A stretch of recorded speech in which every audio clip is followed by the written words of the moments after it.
Kang Min-jun stood in the massive hall of the Galactic Concordate Academy and tried not to shake. Around him, 2,000 cadets from 47 different species filled the space with strange sounds and stranger smells. Some had scales. Some had feathers. Some looked like walking rocks. Min-jun was 19 years old and very, very human. The hall's ceiling stretched so high that clouds formed near the top. Giant screens showed the faces of instructors from across the galaxy. Min-jun touched the small patch on his uniform that showed Earth's blue and green colors. He was the only human here this year. The only one representing his entire planet. Deathworlders to the left platform, a voice boomed through the hall. Min-jun walked to the left with the others. Deathworlders came from planets that tried to kill you every day. High gravity, dangerous predators, poisonous air, extreme weather. Earth was classified as a death world 3 generations ago when humans joined the Concordate. His grandfather told him stories about that day. How proud everyone felt. On the platform, Min-jun stood next to a Craylor warrior. The creature was 3 meters tall, with 4 arms and skin like armor plates. Its name was Zarthok, and it looked at Min-jun the way someone might look at a bug. "You are Deathworlder?" Zarthok's voice sounded like grinding metal. "Yes," Min-jun said. "From Earth." "Earth." Zarthok made a sound that might have been laughing. "I have heard of Earth. Soft gravity, gentle weather, prey animals that run away." The Craylor turned to face him fully. "You do not look like Deathworlder. You look like Garden-worlder, who got lost." Other cadets turned to stare. Min-jun felt his face grow hot, but he said nothing. His brother Ji-woo always told him to let actions speak louder than words. The opening ceremony continued. Instructors explained the rules. Training would last 2 years. Only the best would graduate. Many would fail. Some might die, though the Academy tried to prevent that. This was where the galaxy's warriors learned to fight together, to protect the Concordate from threats beyond their borders. Ambassador Yoon So-yoon sat in the visitors section. She was Min-jun's mentor, the person who recommended him for the Academy. She gave him a small nod of encouragement. Min-jun tried to stand taller. 3 days later, the combat assessments began. Instructor Velcris was a bird-like creature with golden feathers and eyes that saw everything. She led the cadets to a massive training ground where combat drones waited. The test was simple. Fight the drones, show your skills, prove you belong here. Min-jun watched as Zarthok went first. The Craylor moved like lightning despite his size. 4 arms meant 4 weapons. His armored skin turned away blows that would kill a human. In 90 seconds, he destroyed 5 combat drones. The other cadets roared approval. More warriors went. A Scarix with acid blood. A Thorian who could bend steel with bare hands. A Velkar whose speed made them blur. Each one was magnificent. Each one was terrifying. "Cadet Kang Min-jun," Velcris called. Min-jun stepped forward. His hands felt cold. His heart hammered in his chest. The combat drones activated and came at him. He lasted 40 seconds. The drones were too fast. Too strong. Min-jun used every technique his brother taught him, every move from his training on Earth. But Earth's training was made for fighting other humans. These drones were built to challenge species who could tear through metal. When the drones knocked him down for the 3rd time, Velcris stopped the test. "Adequate for Garden-worlder," she said. Her voice was not cruel, just factual. Insufficient for Deathworlder classification. Min-jun climbed to his feet. Blood ran from his nose. His ribs ached. Around him, cadets whispered. He heard the words clearly. Mistake. Weak. Garden-worlder. Zarthok stepped forward. "Instructor, I request formal challenge." Velcris tilted her head. "Explain." "This human claims Deathworlder status. I say his planet received false classification. I challenge him to prove Earth's warriors are worthy of standing beside Kraelor, beside Scarrix, beside true Deathworld species. The training ground went silent. A formal challenge was serious. It meant honor, combat between cadets. Refusing meant shame not just for Minjun, but for all of Earth. Minjun's mouth was dry. Every part of him wanted to say no. Zarthok would destroy him. Everyone knew it. But if he refused, Earth's name would be marked with cowardice forever. I accept, Minjun heard himself say. The fight lasted less than 2 minutes. Zarthok was not cruel about it. He was efficient, professional. He simply demonstrated that a Kraelor warrior and a human were not the same thing.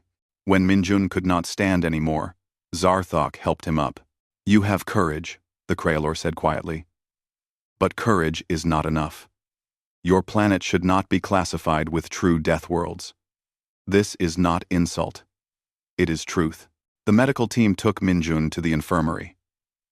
Nothing was broken, but everything hurt.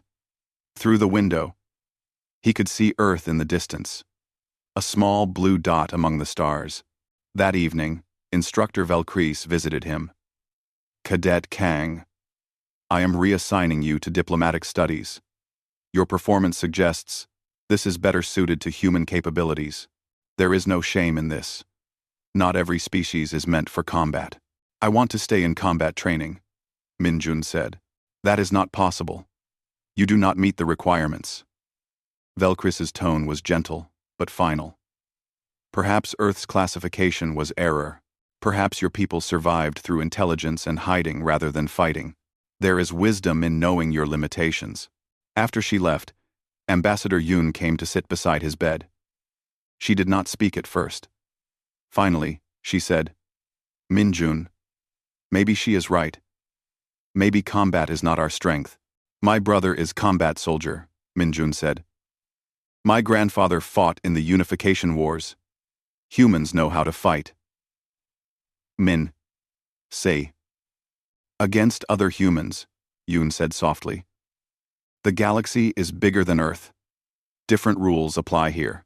That night, Minjun could not sleep.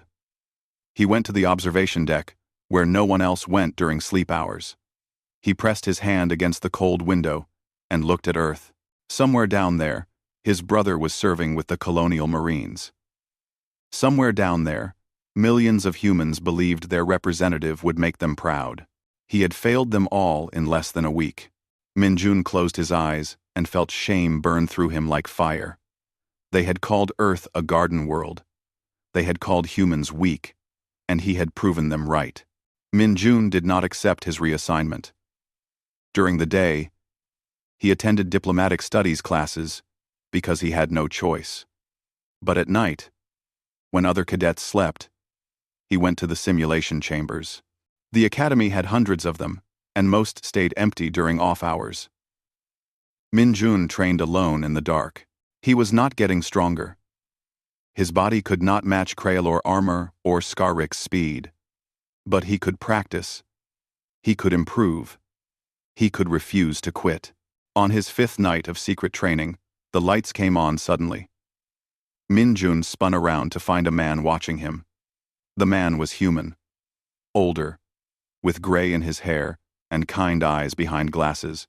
Cadet Kang, the man said. I am Dr. Choi Hyun-woo, Xenobiology Department. You are training without authorization. Minjun's heart sank.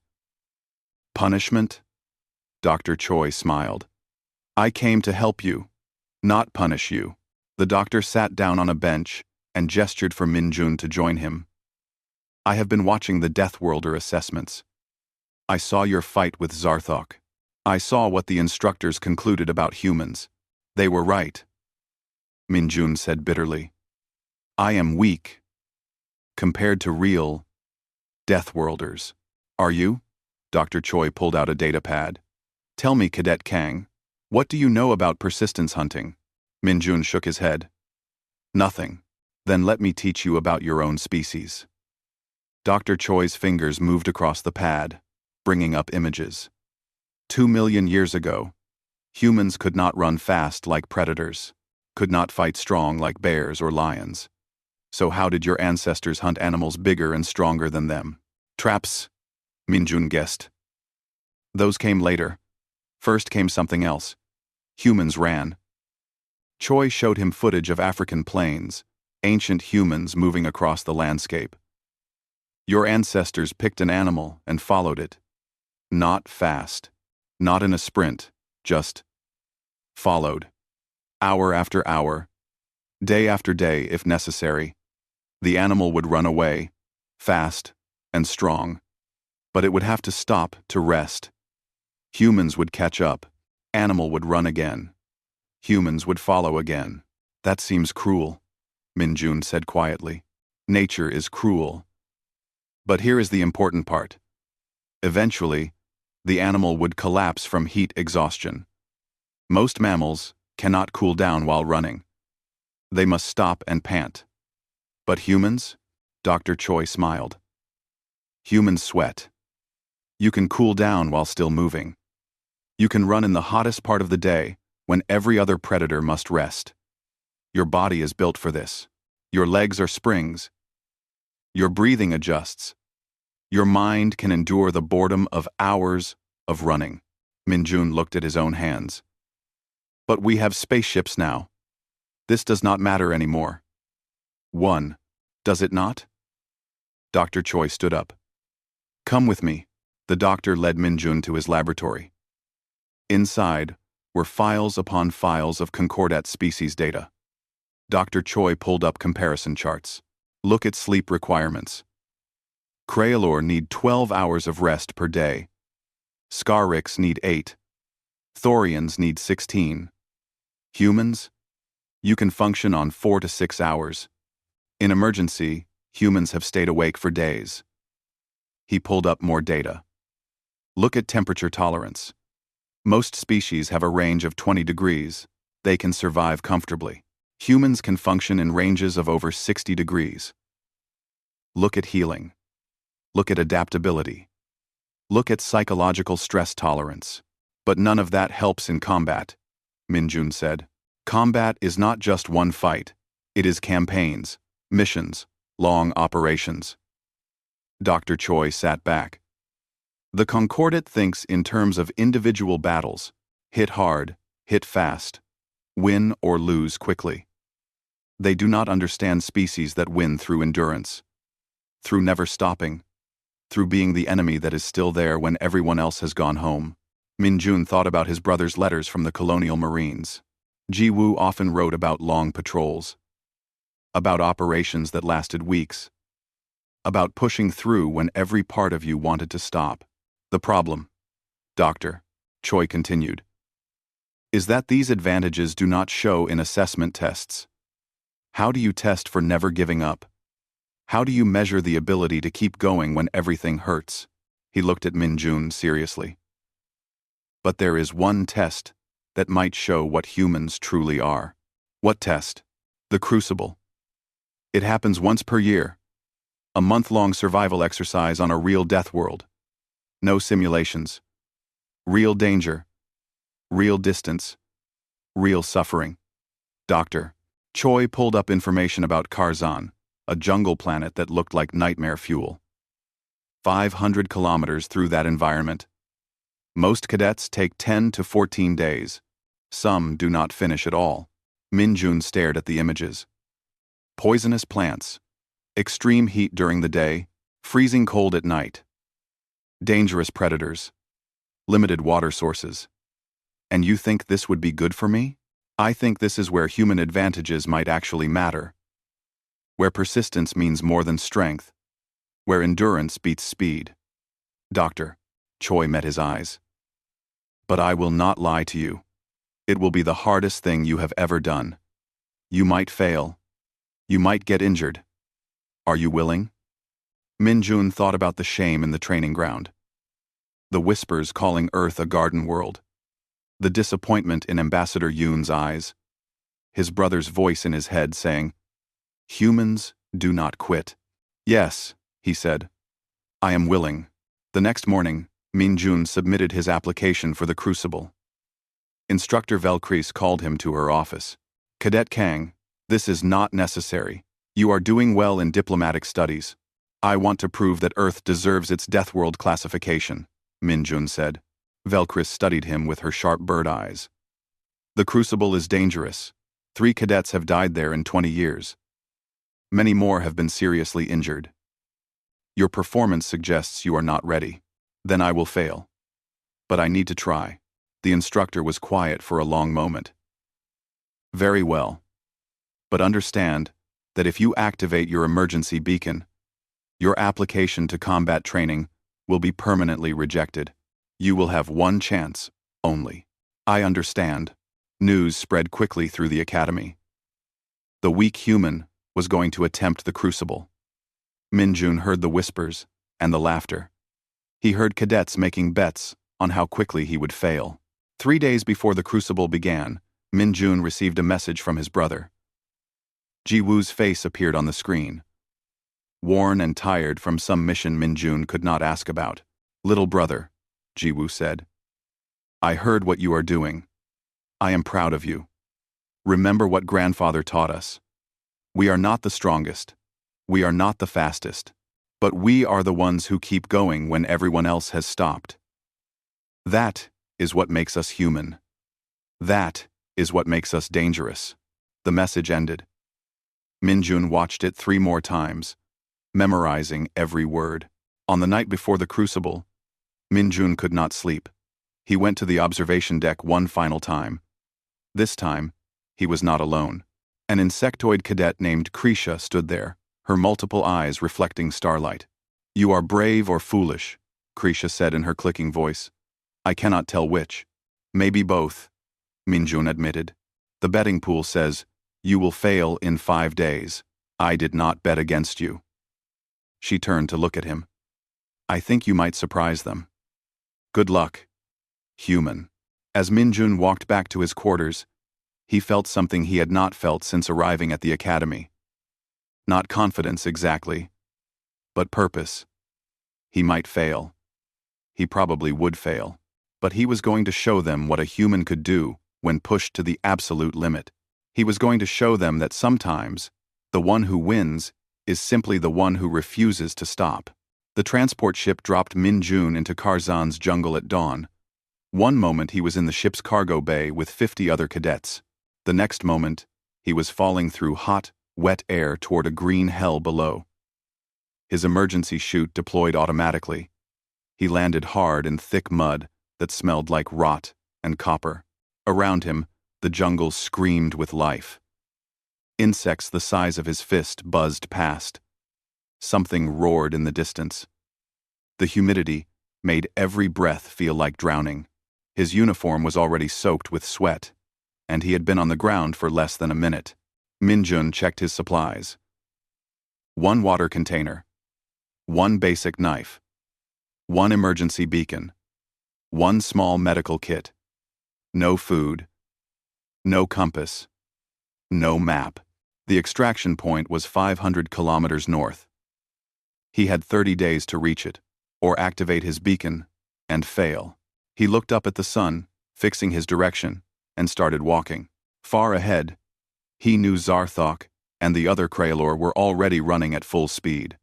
Their powerful legs could cover ground faster than any human. They planned to reach extraction in 3 days, maybe 4. Other species had their own advantages, speed or flight, or the ability to go without water. Min Jun had none of those things. He just had the ability to keep walking. Day 1 was discovery. Learning to read the jungle. Which plants had water trapped in their stems? Which insects meant water sources nearby? How to move without wasting energy. Min Jun fell into a rhythm. Walk for 50 minutes. Rest for 10. Drink a little water. Walk again. His body complained. Blisters formed on his feet. His legs ached. The heat was oppressive. But he kept moving. Blisters. This was nothing compared to what his ancestors endured, walking across continents with less than he carried now. That night, he heard something large moving through the jungle. He climbed a tree and stayed there until morning, dozing in short periods, never fully asleep. When dawn came, He climbed down and started walking again. Day 2 was harder. His muscles screamed. The blisters had blisters. He ran out of water and spent 2 hours finding a stream. The stream water tasted like metal, but it was wet. He refilled his container and kept moving. Other cadets appeared sometimes, moving through the jungle in different directions. Most ignored him. One, Velkar, stopped long enough to ask if he was lost. When Minjun said he was fine, the Velkar shrugged and disappeared in a blur of speed. Day 5 arrived. Minjun had covered about 80 kilometers. It was slow compared to other species, but it was steady. He had not stopped. He had not rested more than necessary. He was behind everyone else, but he was still moving forward. That afternoon, he found an emergency beacon activated on the ground. Some cadet had given up. Minjun picked it up, looked at it for a moment, then kept walking. His own beacon stayed on his belt, untouched. Day 8 came. The heat was worse. The jungle seemed angry. Twice he had to hide from things he could not see but could hear. Large things. Dangerous things. His food was whatever he could catch or find. He was losing weight. His face looked hollow in his reflection in the water, but he was still walking. On day 9, he found the Craylor camp. They had stopped to rest, confident in their lead. Zarthok saw Minjun walk past and stared in disbelief. "You are still moving?" The Craylor called out. "Yes," Minjun said, not stopping. "We are at the halfway point." "How are you still conscious?" "I am human," Minjun said simply, and kept walking. Behind him, he heard the Craylor warriors talking in urgent tones. They had expected to win easily. They had not expected a human to still be in the race after 9 days of non-stop movement.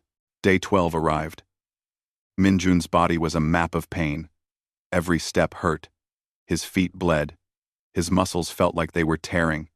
But pain was just information. It told him he was still alive, still moving, still in the race. He talked to himself now, in Korean, using his brother's words. "We keep going. We do not stop. That is what we do." Over and over. A mantra against the suffering. That night, he heard screaming. Minjun moved toward the sound against every instinct. Through the trees, he saw a clearing. Zarthok was on the ground, bleeding from massive wounds. Around him, his pack scattered in terror. Above them all, something moved like liquid shadow. The Shade Stalker. Minjun had read about them in Dr. Choi's files. Karzan's apex predator. 3 cadets dead in 20 years. All killed by Shade Stalkers. They were persistence hunters like ancient humans, following prey for days, testing for weakness, waiting for the perfect moment to strike. The creature was 4 meters long, covered in dark scales that absorbed light. 6 legs. A mouth full of teeth like knives. It moved toward Zarthok, who tried to stand and failed. The Craylor's pack had abandoned him. He was alone and dying. Every part of Minjun's brain screamed to run, to activate his beacon, to survive. Instead, he stepped into the clearing. The Shade Stalker's head swung toward him. Multiple eyes studied this new creature. Small, weak, damaged. Not a threat. Minjun pulled out his knife and stood between the predator and Zarthok. His hands shook, his heart hammered, but he did not move. The Shade Stalker made a sound like grinding stones. It took a step forward. Minjun held his ground. Another step. Still. Minjun did not run. Then the creature did something unexpected. It stopped. Its head tilted. In the predator's ancient brain, something clicked. This small creature was not acting like prey. Prey ran. Prey showed fear through action. This creature stood its ground. This creature was familiar somehow. The Shade Stalker made another grinding sound and backed away slowly. It melted back into the jungle, disappearing like it had never been there. Minjun's legs gave out. He collapsed next to Zarthok, his whole body shaking. "Why?" Zarthok's voice was weak. Why did you not run? Because you are hurt, Minjun said, and I am not. My pack left me. You owe me nothing. I shamed you before everyone. Minjun was already pulling out his medical kit, checking Zarthok's wounds. That does not matter right now. We need to stop this bleeding. You cannot carry me. I am too heavy. You must leave me and finish the race. Minjun looked at the Craylor warrior. Then he looked north, toward the extraction point still 200 kilometers away. Then he started building a stretcher from branches and vines. What are you doing? Zarthok asked. What humans do, Minjun said, not stopping his work. We keep going. We do not leave people behind. We do not quit. He finished the stretcher and began the difficult work of moving Zarthok onto it. And we never, ever stop. As Minjun began dragging the stretcher north, Zarthok stared up at the jungle canopy above. In all his years of training, in all his experience as a Craylor warrior, he had never seen anything like this. This human should be dead, should have quit days ago, should be cowering in fear. Instead, he was dragging a warrior twice his weight through a death-world jungle because it was the right thing to do. For the first time, Zarthok wondered if the galaxy had completely misunderstood what humans actually were. Dragging Zarthok was like dragging a boulder. The Craylor weighed over 200 kilograms. The stretcher kept catching on roots and rocks. Every meter was a battle. But Minjun did not stop. He pulled. He rested. You must leave me, Zarthok said for the 10th time. This is madness. You will die. Not yet, Minjun said, pulling. His shoulders felt like they were on fire. His back screamed. His legs shook with every step. But he had walked for 12 days already. He could walk more. The first night was terrible. Minjun could not sleep more than 20 minutes at a time. He needed to stay alert. The Shade Stalker was still out there. He could feel it, watching, waiting, testing them. Zarthok drifted in and out of consciousness. When he was awake, he asked questions. Why do you do this? Your people are not warriors. Your planet is weak. My planet is not weak, Minjun said quietly, checking the Craylor's bandages. It is just different. We did not evolve to be fast or strong. We evolved to be stubborn. Stubborn, Zarthok repeated. This is not warrior trait. Is it not? Minjun gave him water. What is a warrior but someone who refuses to quit? When quitting makes sense. The Craylor had no answer for that. Day 13 came. Minjun's hands bled from pulling the stretcher. His feet were raw. He had lost so much weight that his uniform hung loose. But the math was simple. 200 kilometers left. 14 days remaining. If he could cover 15 kilometers per day, they would make it. So he covered 15 kilometers. Then he collapsed and slept for 4 hours. Day 14. Day 15. The jungle became a blur of green and pain. Minjun stopped thinking in words. He existed in a state of pure movement. Pull. Rest. Pull. Rest. His brother's voice in his head. His grandfather's stories. The history of humans who walked across continents because stopping meant death. He found water. He hunted small animals that Zarthok could eat. He treated the Craylor's wounds. And always, he kept moving north. The Shade Stalker followed them. Minjun knew it was there. Sometimes he caught glimpses of shadow between the trees. Sometimes he heard that grinding stone sound. The predator was patient. It knew wounded prey could not run forever, but it did not understand. Minjun was not running. He was walking. And humans could walk forever. On day 16, Zarthok was strong enough to speak clearly. Tell me about your brother. You speak his name when you think I am asleep. Minjun pulled the stretcher over a fallen log. Ji-Woo. He is colonial marine. He fights on the edge of concordate space. He paused to catch his breath. When I was child, He taught me to run, not sprint. Long distance. He said running teaches you that your body will lie to you. It will say you are dying when you are only tired. He said the trick is knowing the difference.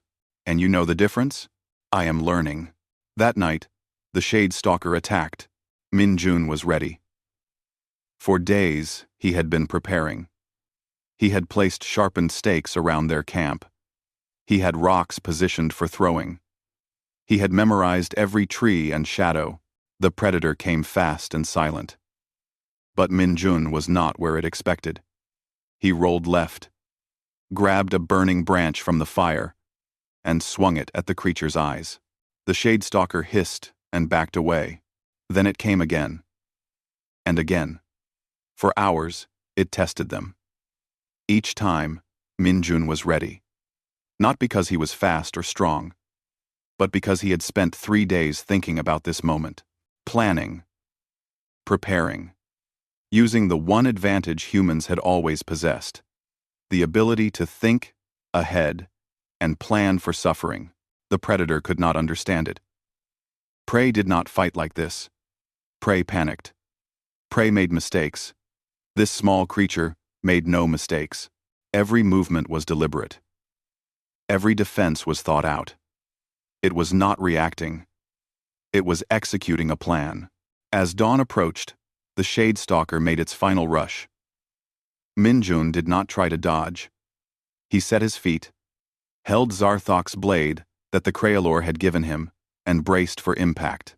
The blade caught the creature in the shoulder. Not a killing blow, but enough. Combined with burns from the fire and cuts from the stakes, the Shade Stalker had taken damage. Real damage. And it was tired. The predator backed away, confused and uncertain. In its entire life, it had never encountered prey that could outlast it. Prey either died or escaped. They did not stand and fight for hours without breaking. The Shade Stalker made one final grinding sound and disappeared into the jungle. This time, it did not come back. The predator had met something it recognized on an instinctive level. Another persistence hunter. Perhaps the only other species in the galaxy that won through endurance rather than strength. It wanted no part of that fight. Min Jun collapsed next to the fire, bleeding from a dozen cuts, his body shaking with exhaustion. Zarthok stared at him with all 4 eyes wide. You fought Shade Stalker, the Craylor whispered. Alone. For hours. And it ran away. I did not fight it. Min Jun corrected, his voice barely working. I outlasted it. That is different. How are you alive? Your species cannot do this. It is not possible. Min Jun laughed, a sound like breaking glass. My species walked across Africa in the hottest part of the day. We chased animals until they died from exhaustion. We crossed oceans in wooden boats. We went to the moon because someone said it was impossible. He looked at Zarthok with eyes that had seen too much and still refused to close. We do not win because we are strong. We win because we do not know how to quit. Zarthok was quiet for a long time. Then he said, I called your planet weak. I called you Garden Worlder. I was wrong. Yes, Min Jun said. When we return, I will tell them. Tell all of them. Humans are not like us. They are something else, something the galaxy has not seen before. Zarthok's voice was full of something that might have been awe or might have been fear. You are the nightmare that does not stop coming. You are the hunter that cannot be escaped. Min Jun was already standing up, preparing to move. Save speeches for later. We have 150 kilometers left. Can you walk yet? No. Still too weak. Then I keep pulling. Min Jun grabbed the stretcher. His body was destroyed. His mind was fractured, but his will was unbroken. We finish this together. Why? Zarthok asked. Why do you care if I survive? Min Jun thought about his brother, about his grandfather, about 2 million years of humans who refused to abandon their tribe even when it cost everything. Because that is what we do, he said simply. We take care of our own. Even when our own is a Craylor warrior who called us weak. Even when it makes no sense. Even when it would be easier to leave. He started pulling the stretcher north. Especially then. Make start. Friendly. Estardom. Zarthok watched this human drag him through a death world jungle. In Craylor culture, strength was everything. Power was everything. Victory was everything. But watching Min Jun, Zarthok realized something. There were different kinds of strength. And perhaps the most terrifying kind was the strength to simply never stop. On day 18, Min Jun dragged Zarthok across the extraction line. His body was moving on pure will alone. He had lost over 15 kilograms. His feet were wrapped in torn pieces of uniform because his boots had fallen apart days ago. His face looked like a skull with skin stretched over it. But he was walking. The extraction zone was full of cadets who had already arrived. They turned to watch as Min Jun pulled the stretcher through the gate. Complete silence fell over the area. No one spoke. No one moved. Min Jun made it 10 more meters before his legs finally gave out. He collapsed face first into the dirt, unable to move another centimeter. Medical teams rushed forward. The Craylor, Min Jun managed to whisper. Help him first. Then everything went black. He woke up 3 days later in the Academy Medical Center. His body was covered in tubes and monitors. Every part of him hurt. Ambassador Yoon sat beside his bed, crying. You are awake, she said. The doctors said you might not wake up. Your body should have shut down. They have never seen stress hormone levels so high in a living being. Zarthok? Min Jun's voice was rough. Alive. Because of you. The medical team said he would have died if you had not treated his wounds. If you had not kept him hydrated. If you had not reached extraction when you did. Yoon gripped his hand. Min Jun, the whole Concordat is talking about what you did. The monitoring drones captured everything. Everything? Everything. Your 18 days of walking. Dragging Zarthok. Fighting the Shade Stalker alone. She pulled up a screen, showing news feeds from across the galaxy. They are calling you the Relentless, the human who does not stop. Over the next week, Min Jun recovered slowly. Visitors came. Dr. Choi arrived with analysis reports. Krisha brought him something she said was good luck in her culture. Even Instructor Velkris came, looking uncomfortable. Cadet Kang, I must apologize. I did not understand what human endurance truly meant. I thought persistence was weakness. I was wrong. She bowed her head, a gesture of respect. You are reinstated to combat training at the advanced level. If you wish. I wish, Min Jun said.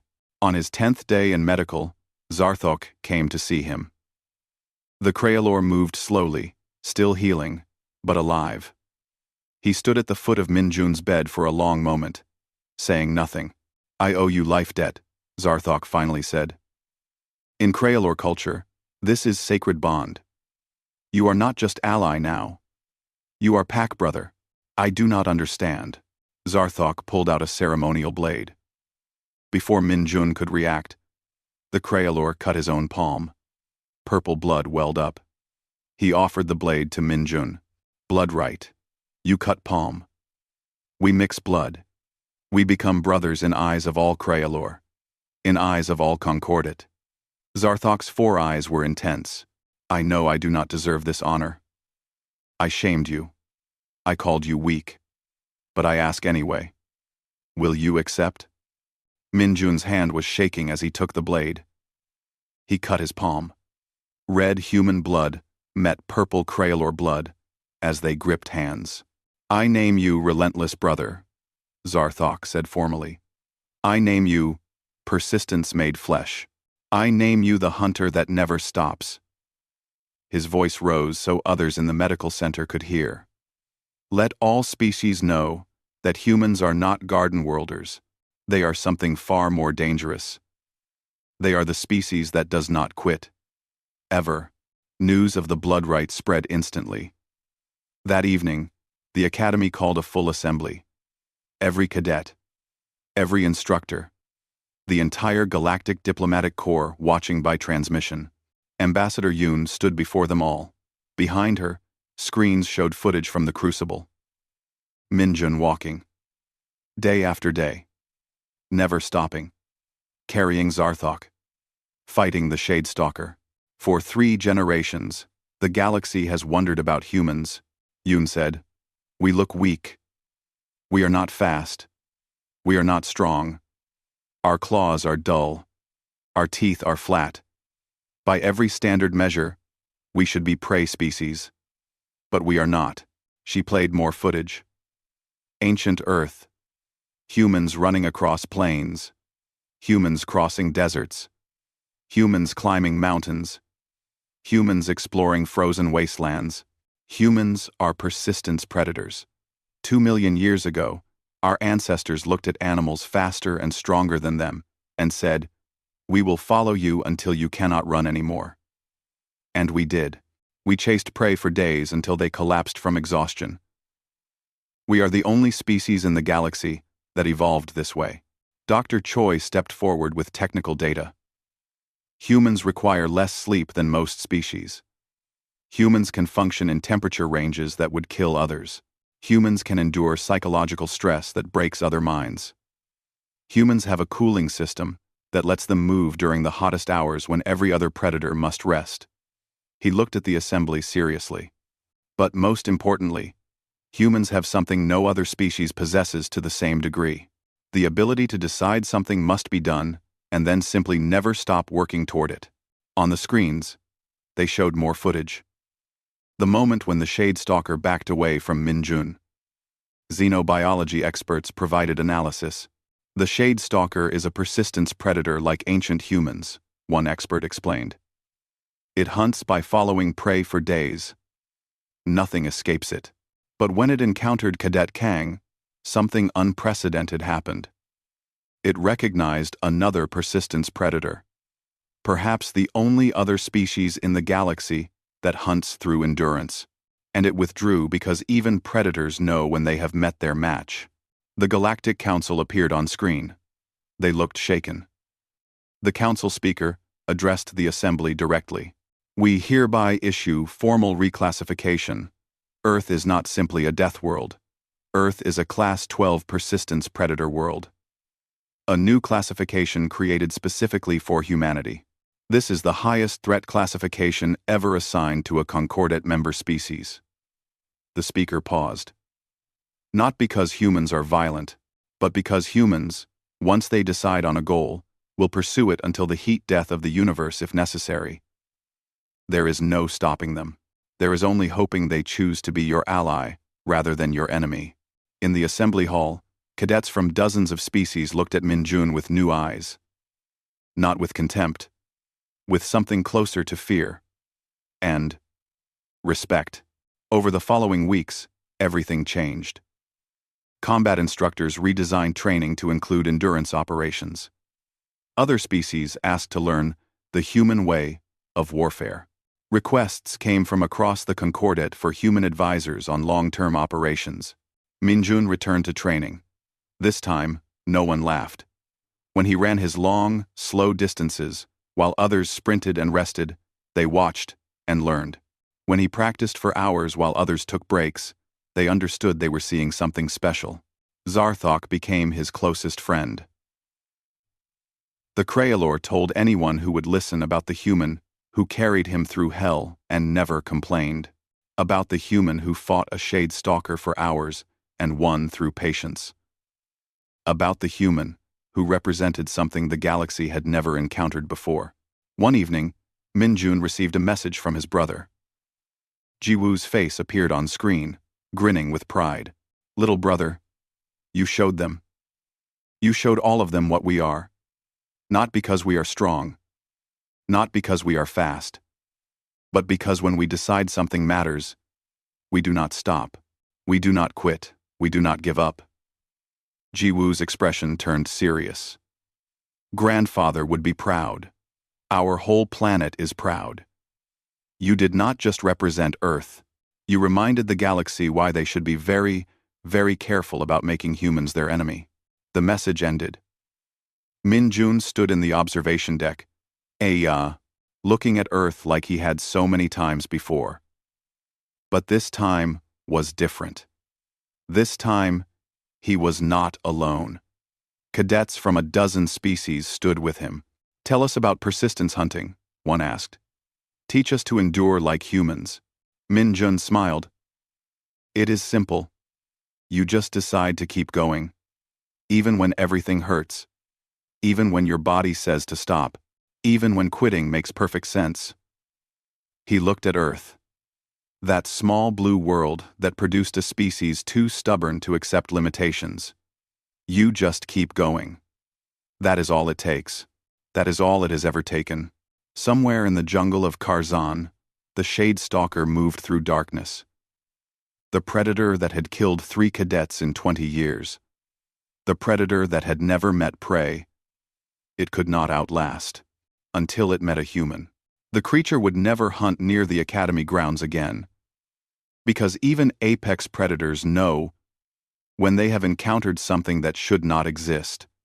Something that breaks the rules. Something that wins not through strength or speed or weapons, but through the simple, terrifying act of refusing to stop. Humanity had joined the galactic community quietly, humbly, trying to fit in. But Kang Min Jun had reminded them all of what Earth's people truly were. Not warriors. Not diplomats. Not anything so simple. Humans were the species that looked at the impossible and said, "Watch me." They were the species that evolution had designed for one single purpose: to never, ever give up. And in a galaxy full of species that won through power, humans won through something far more dangerous. They won through persistence. They won by simply outlasting everything else. They won by being the nightmare that was still coming when every other hunter had gone home. That was what made them human. That was what made them brothers to the fiercest predators in the galaxy. That was what made them, in their own quiet way, the most terrifying species in the Concordat. Because you could fight strength, you could outrun speed, you could hide from weapons, but you could not escape something that would follow you forever. You could not escape humanity.